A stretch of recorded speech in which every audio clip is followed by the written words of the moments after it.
Oui, en fait, je crois qu'il faut remercier très sincèrement les acteurs de la société civile, parce que notre pays avait traversé des moments de forte turbulence sociopolitique. Et je crois que nous avons trouvé un modèle à la sénégalaise pour la restauration de la paix. Et cette paix-là ne peut pas être une paix circonstancielle, ça doit être une paix structurelle. Et il est heureux aujourd'hui de voir que le COSC s'emploie à maintenir ce climat de paix le plus durablement possible dans notre pays. Et nous avons assisté ici à l'installation, à partir d'une désignation de fortes personnalités de ce pays-là, dans tous les segments de la société, dans tous les domaines d'activité, pour en faire des ambassadeurs de la paix. Et nous sommes revenus également pour participer à la signature de la charte des acteurs de la société civile pour la consolidation de la paix et à participer également au premier déjeuner offert par les organisations de la société civile pour la paix. Et je pense que ce sont des initiatives qui sont qui sont à saluer. Et nous sommes à la tête d'une institution qui œuvre tous les jours à la paix et à la promotion du dialogue dans les relations professionnelles. Et nous pensons qu'aujourd'hui, les nouvelles autorités de ce pays-là qui doivent dérouler l'agenda 2050 ont besoin donc de cette stabilité et de cette paix, aussi bien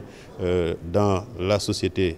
donc dans les relations politiques, mais également dans les relations professionnelles. Et c'est pourquoi donc nous prenons l'engagement ici devant l'opinion nationale et internationale d'accompagner ce processus enclenché par les organisations de la société civile pour que la paix puisse régner de façon durable au Sénégal.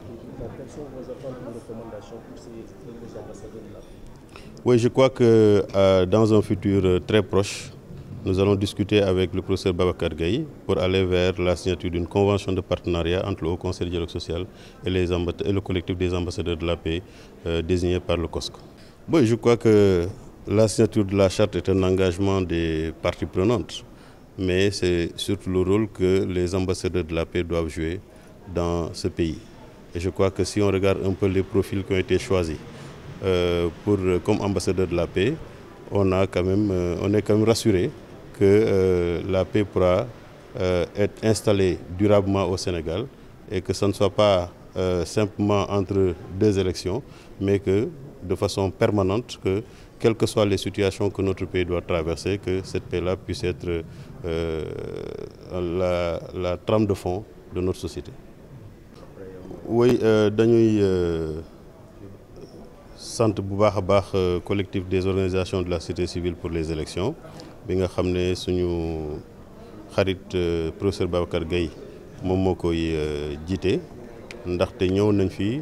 fekkee tànn bu ñu tànn ci biir askan wi ay nit ñi nga xam ne ñu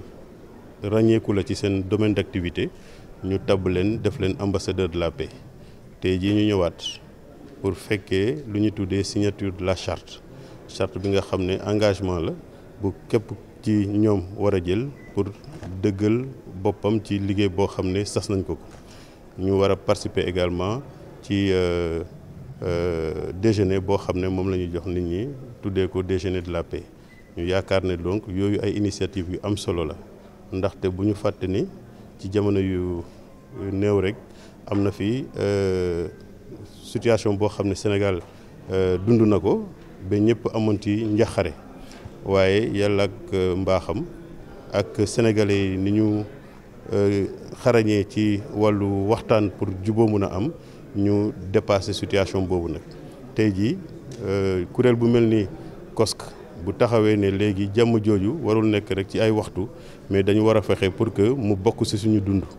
loolu lu am solo la te yàlla mu fekk ñun ñu jox ñu institution bi nga xam ne moom dafay liggéey pour que jàmm mën a nekk ci biir bërëb liggéeykaay yi ñu jàpp ne donc tey jii moo xam ci bërëb liggéeykaay yi la moo xam ci askan wi la de façon générale ñëpp dañoo war a mànkoo liggéey pour que jàmm mën a nekk une réalité boo xam ne dafa bokk ci suñu dund donc ba tax na ñu jël fi engagement ne fas yéene nañu ci ay waxtu yu néew waxtaan ak professeur Babacar Gueye ak bépp acteur de la société civile pour ñu xool diggante collectif des ambassadeurs de la paix ak Haut Conseil du dialogue social nan nañuy amalee benn convention bu ñuy tënk ñun ñëpp pour que ku nekk ci ñun liggéey ci wàllam pour que jàmm mën a wéy ci biir Sénégal.